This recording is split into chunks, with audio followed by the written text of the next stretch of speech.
আসসালামু আলাইকুম এভরিওয়ান, সবাই কেমন আছেন? আজকে আমি চলে আসলাম রাজশাহীর মুক্ত মঞ্চে সেলরের একটা প্রোগ্রামে। এই প্রোগ্রামে আমি থাকছি সবাইকে বিনোদন দেওয়ার জন্য মিকি মাউস হয়ে।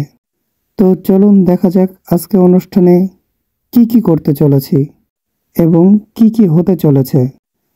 আপনারা সকলেই জানেন যে মুক্ত মঞ্চে রাজশাহীর এমন একটা পপুলার জায়গা যেখানে প্রতিনিয়ত বিভিন্ন ধরনের প্রোগ্রাম অনুষ্ঠান হতেই থাকে। তো বরাবর আজকে হচ্ছে 13ই ফেব্রুয়ারি 2025 সাল। আজকে সেলুরে একটা বড় প্রোগ্রাম হচ্ছিল, সেইখানে আপনারা দেখতে পাচ্ছেন অনেক মানুষ জড়ো হয়েছে, আরও আসবে, এটা শুরুর দিকে। এখন আমিও চলে আসলাম এখানে। আসার পরে আমি বিভিন্ন দিকে ঘোরাফেরা করে একটু দেখলাম এবং আমার পোশাকটা পরে আমাকে রেডি হতে হবে খুব তাড়াতাড়ি, এই জন্য প্রস্তুতি নিচ্ছিলাম আমি চারিদিকে দেখে। তো আমাকে যেভাবে বলে দেওয়া হয়েছে আমি সেইভাবে প্রস্তুতি নিচ্ছিলাম ঘোরাফেরা করে। আমার দায়িত্বটা ছিল এই অংশে, মুক্ত মঞ্চের পেছনে। এখানে এসে দেখলাম যে এখানে পুতুল খেলা হচ্ছে, আর আমাকে বলে দেওয়া হয়েছে যে পুতুল খেলার পাশে আমাকে থাকতে হবে।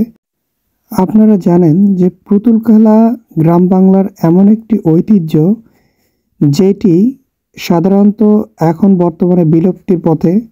তাই আমাদের সংস্কৃতিকেই আমাদেরকেই ধরে রাখতে হবে। আসলে আমি কোনো কাজকেই ছোট মনে করি না, আর মানুষকে বিনোদন দিতে বরাবরই আমার সবসময় ভালো লাগে। আমার মিডিয়াতে পা রাখা 2004 সাল থেকে, তখন থেকেই আমি বিভিন্ন মিডিয়াতে কাজ করি।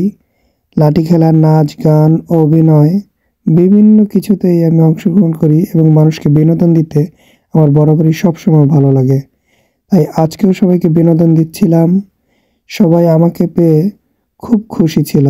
দর্শকের আনন্দ দেখে আমার খুব ভালো লাগছিল। এইদিকে আমার সাথে নাচানাচি করতে একটা আপু উঠে গেল, তাকে কোনোভাবেই থামানো যাচ্ছিল না, আমার সাথে সে নাচবেই। আর এইদিকে সকলে আমাকে নিয়ে এত পরিমাণ সেলফি তোলাতে এবং ছবি তোলাতে ব্যস্ত হয়ে পড়েছিল যে আমি কাকে ছেড়ে কাকে সময় দেবো আমি নিজেও বুঝতে পারছিলাম না। তো যাই হোক, সকলের এই ভালো লাগা দেখে আমার নিজেকেও অনেক ভালো লাগছিল সবাইকে আনন্দ দিতে পেরে। পুতুল খেলার দায়িত্বে যিনারা ছিলেন তারা পর্যন্ত এসে আমার সাথে অনেক মজা করেছে, অনেক নাচানাচি করেছে। তৃতীয় লিঙ্গর মানুষেরাও এত মজা করতে পারে, মানুষের সাথে ফ্রিলি মিশতে পারে, এইটা তাদের সাথে না মিশলে আমি কখনোই বুঝতে পারতাম না। যাই হোক, তাদের জন্য দোয়া করি, আপনারা সবাই তাদের জন্য দোয়া করবেন। এইদিকে আমার ডাক পড়ে গেল স্টেজে এবং আমি স্টেজে উঠেই সবাইকে বিনোদন দেওয়া শুরু করলাম। আর আপুটা গান বলছিলেন। মুক্তমঞ্চে স্টেজটা এত চমৎকার করে সাজানো হয়েছিল এবং এইখানে বিনোদনে ভরপুর ছিল।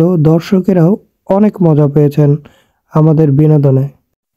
সেইলর ভালোবাসার বসন্ত উৎসব থেকে আজ আমি বিদায় নিচ্ছি। সবাই ভালো থাকবেন, বসন্তের ছোঁয়ায় থাকবেন।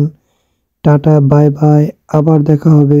ভিডিওটি ভালো লাগলে লাইক, কমেন্ট এবং শেয়ার করতে ভুলবেন না।